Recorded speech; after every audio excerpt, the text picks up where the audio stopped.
የብርሃን እናት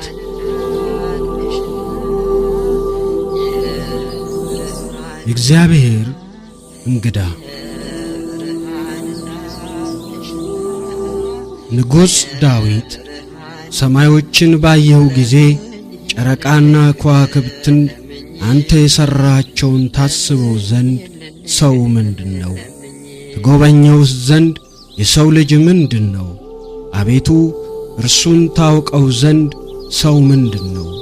ታስብለት ዘንድ የሰው ልጅ ምንድነው? ይላል መዝሙረ ዳዊት ምዕራፍ 8 ከቁጥር 3 እንዲሁም መዝሙረ ዳዊት ምዕራፍ 144 ከቁጥር 3። ንጉሥ ዳዊት የሰማይን ርዝመት፣ የፀሐይን ርቀት፣ የጨረቃና ከዋክብት ውበትና ብዛት ሲያይ ቁመቱ ከ2 ሜትር የማያልፈው ደቃቁን የሰው ልጅ እግዚአብሔር ማስታወሱ ራሱ ደነቀው። እውነትም እኛ ካለንበት ጋላክሲ ውጭ ያሉትን እጅግ ብዙ ዓለማትና ድንቅ ድንቅ ፍጥረታት አስተውለን በተረዳን ጊዜ እግዚአብሔር ስፍር ቁጥር ከሌለው ድንቅ ፍጥረቱ ሁሉ ለይቶ እኛን ያስታውሰን ዘንድ እኛ ምንድነን እንላለን?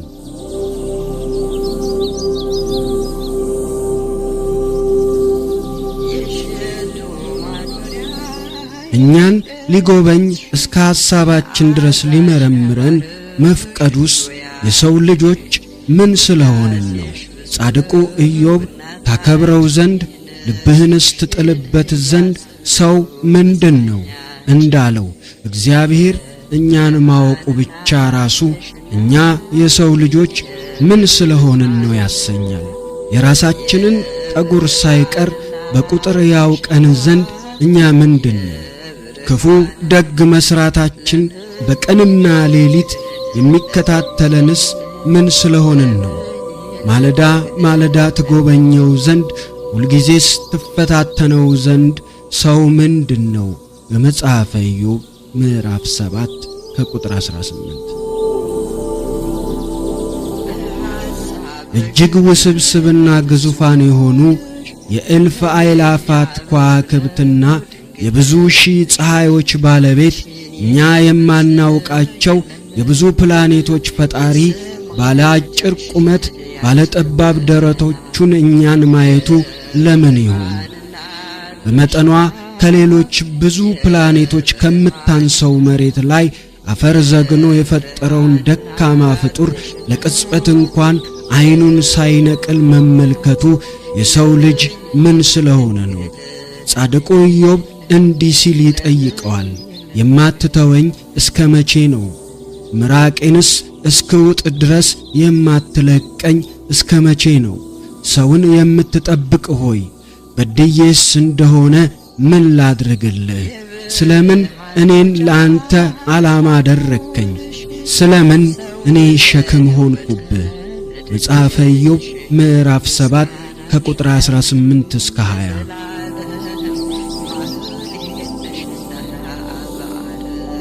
በዚህ ደረጃ ከንቱና ታናሽ የሆነው የሰው ልጅ እግዚአብሔር የትኩረት ማዕከል የሆነበት ምክንያት በኦሪት ዘፍጥረት ላይ እንዲህ ባጭሩ ተጽፎ እናገኘዋለን። እግዚአብሔር ሰውን ከምድር አፈር አበጀው። ኦሪት ዘፍጥረት ምዕራፍ 2 ከቁጥር 7። ቅዱስ ባስልዮስ እንዲህ ይላል፣ እግዚአብሔር ሰውን ከምድር አፈር አበጀው ከሚለው ቃል ውስጥ የሰው ልጅ ኢምንት መሆኑንም ታላቅ መሆኑንም እረዳለሁ። የተፈጠረበትን አፈር ብቻ ካየህ የሰው ልጅ ኢምንት ነው። የተፈጠረበትን ክብር ካየህ ግን የሰው ልጅ ታላቅ ነው።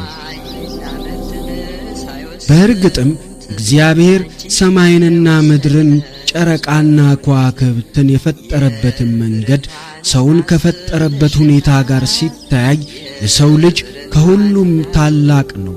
እግዚአብሔር ከብርሃን ጀምሮ በምድርና ሰማይ ያሉ አካላትን የፈጠረው ለይኩን ይሁን በሚሉ ይሁንታዎች በቃሉ ተናግሮ ነው።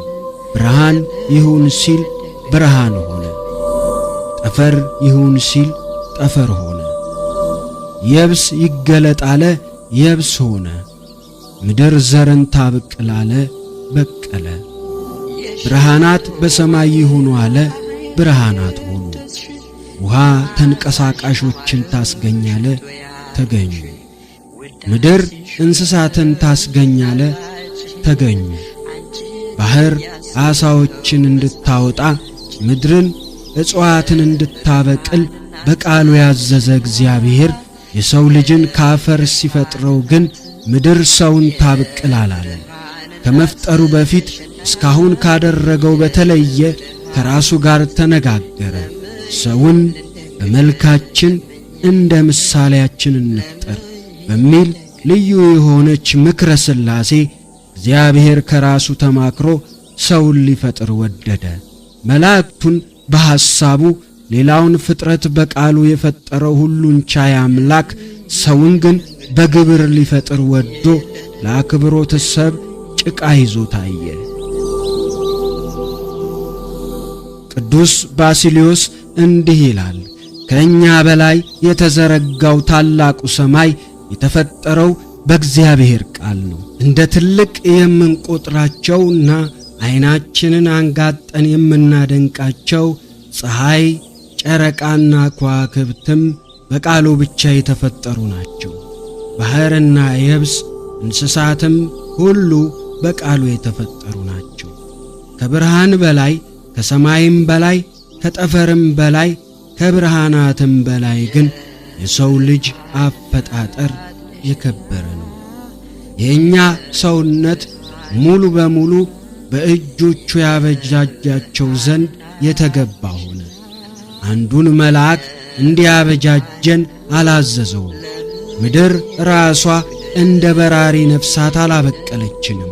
የመላእክትን አለቆችም ይህንን አድርጉ ያንን ስሩ ብሎ አላዘዛቸውም።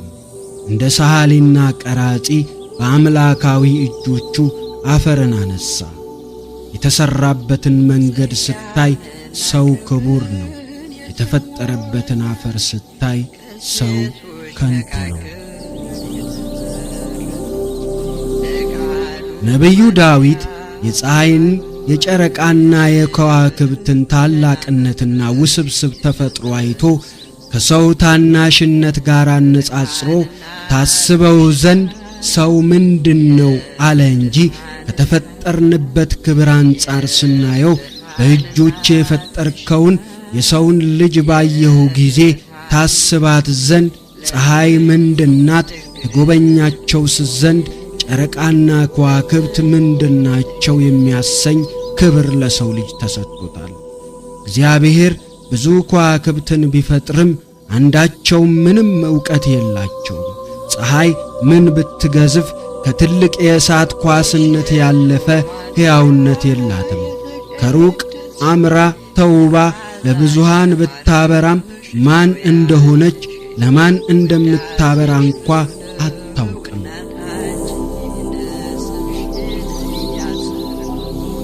እግዚአብሔር ፀሐይና ጨረቃ ከዋክብትን ለምን እንደፈጠራቸው ሲገልጥ ለምድር ከማብራት ጋር ለምልክቶች፣ ለዘመኖች፣ ለዕለታት፣ ለዓመታት ይሆኑ ብሎ ለጊዜ መቁጠሪያ እንዲሆን ነው። ስለዚህ እነዚህ ግዙፍ ፍጥረታት ለሰው ተፈጠሩ እንጂ ሰው ለእነርሱ አልተፈጠረም። ሊቁ ቅዱስ ቴዎፍሎስ ዘአንጾኪያ እንዳለው ፀሐይን፣ ጨረቃን፣ ከዋክብትን ጣዖት አድርገው እስከ ማምለክ የሚደርሱ ሰዎችም ሞኞች ሆነው የምናገኛቸው ድርጊታቸው በአሁኑ ዘመን ቋንቋ ሰው የቤቱን ውስጥ አምፖል የእጁን ሰዓትና የቀን መቁጠሪያውን አምላኬ ብሎ ቢያመልክ የሚሳቅበትን ያህል ተመሳሳይ ድርጊት ስለፈጸሙ ነው። ፀሐይ፣ ጨረቃ፣ ከዋክብት ብቻ ሳይሆኑ ፍጥረታት ሁሉ ለሰው የተፈጠሩ ናቸው። ፍጥረታት ለሰው ሊታዘዙና ሰውን ሊያገለግሉ ተፈጥረዋል። ሰው ከፈጣሪው ባይጣላ ኖሮ ፍጥረታትን እንደፈለገ ያዛቸው ነበረ።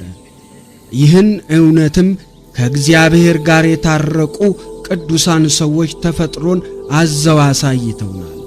ባህር ለሙሴ ተከፈለ፣ ፀሐይ ለኢያሱ ቆመች፣ ቁራ ኤልያስን መገበ፣ እሳት ለሰልስቱ ደቂቅ በረደ፣ አንበሶች ለዳንኤል ትራስ ሆኑ፣ ዓሣ ነባሪ ለዮናስ ቤት ሆነ።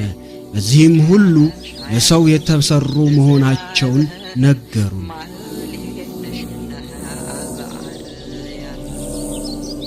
ሰማያት የእግዚአብሔርን ክብር ይናገራሉ፣ የሰማይም ጠፈር የእጁን ሥራ ያወራል። ፍጥረታት ሌላውም ሥራቸው የፈጣሪን ክብር መናገር ነው። መዝሙረ ዳዊት ምዕራፍ 19 ከቁጥር 1። በሦስቱ ወጣቶች መዝሙር ላይ እንደ ተገለጸው አንደበት ባይኖራቸውም እግዚአብሔር የፈጠራቸው ፍጥረታት ሁሉ በመኖራቸው ብቻ የእግዚአብሔርን ክብር የሚገልጡ መዘምራን ናቸው። ከኃያሏ ፀሐይ እስከ ትንሹ ጉንዳን ድረስ ለፈጣሪያቸው ይዘምራሉ። ከዘማሪዋ ወፍ እስከሚያንቋረው እንቁራሪት ድረስ ፈጣሪያቸውን ያመሰግናሉ። ለእነዚህ ሁሉ ማኅሌታውያን ፍጥረታት የመዘምራን አለቃ የሰው ልጅ ነበረ።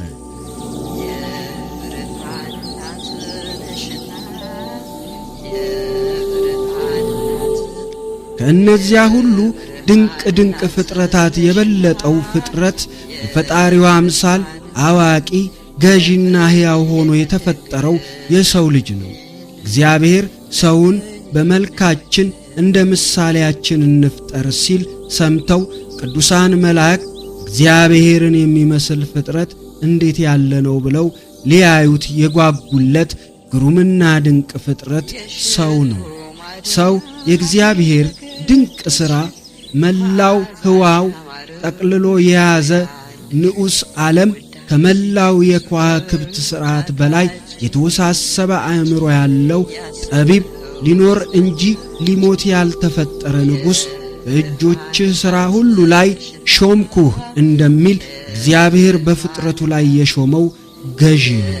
መዝሙረ ዳዊት ምዕራፍ 8 ከቁጥር 6።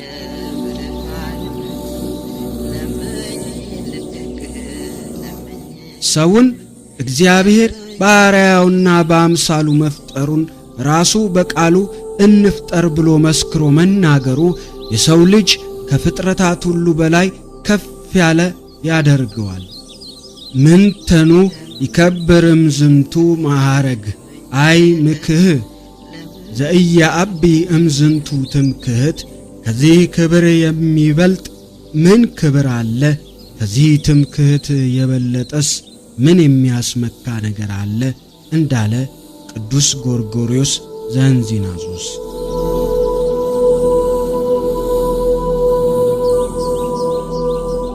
እግዚአብሔር ሰውን ከፍጥረታት ሁሉ በኋላ መጨረሻ መፍጠሩ የክብር እንግዳ ቦታ እንደሰጠው የሚያሳይ ነው።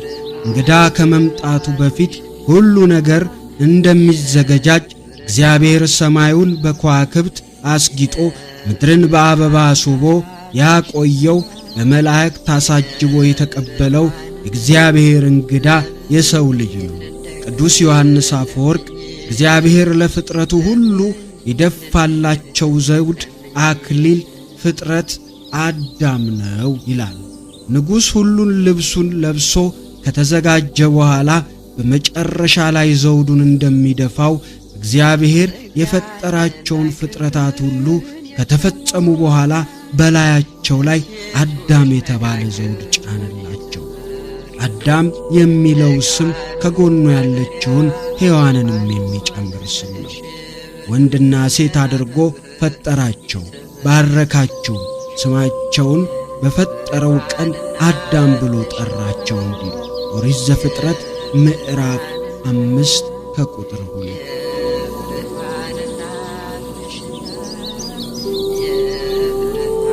አዳም የፍጥረታት አክሊል ከሆነ ደግሞ ሔዋን አዳም ከተፈጠረ በኋላ ከጎኑ ወጥታ የተሰራች የመጨረሻዋ ፍጥረት መሆኗን በፍጥረት አክሊል በአዳም ላይ በክብር የተቀመጠች እንደ ዕንቁ የምታበራ ጌጥ ያደርጋታል። አዳም ከፍጥረታት መጨረሻ መፈጠሩ ከክብሩ ባሻገር ከትዕቢት ጾር የሚጠብቀው ከለላውም ነበር። አዳም ሁሉንም ፍጥረታት ባየ ጊዜ በመኖር ከእርሱ የሚቀድሙ መሆናቸውን ሲያስብ ገዢ ሆኖ በእነርሱ ላይ በመሾሙ ምክንያት ፍጥረታትን ሁሉ እንዳይንቅ ይረዳል። የበታችንም መናቅ ትዕቢት ነውና ቀድመውት መፈጠራቸውን ሲያይ ግን በራሪዋ ትንኝ እንኳ በዕድሜ እንደምትቀድመው አስቦ ራሱን ይገስጻል።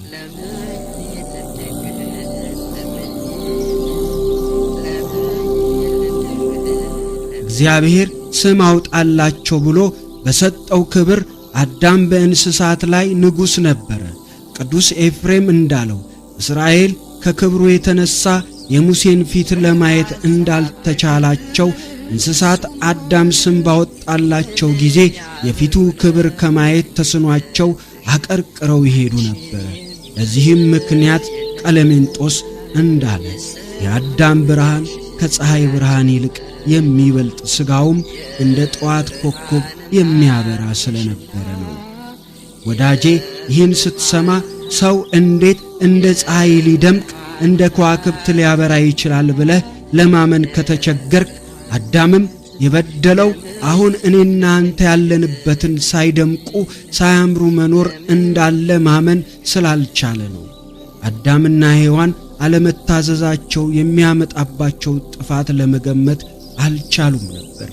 እኛም የእነርሱን ካለመታዘዝ በፊት የነበራቸውን ጥፋት የሌለበት የበረከት ሕይወት ለመገመት አንችልም ብሏል ቅዱስ ጎርጎርዮስ ዘኑሲስ።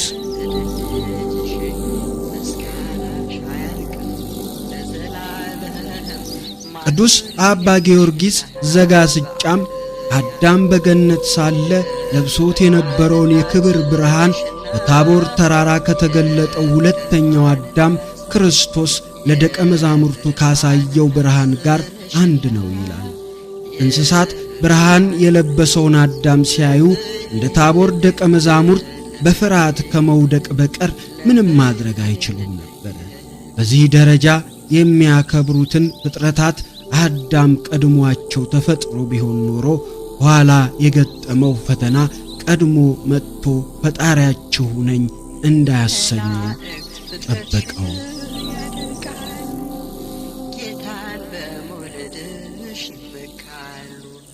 ሰማይና ምድርን ሳይወስኑት ባንቺ ተወሰንስ በእውነት የብርሃን እናት ነሽና የብርሃን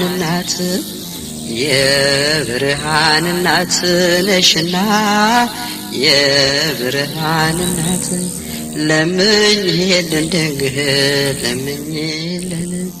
ለምኝልን ድንግል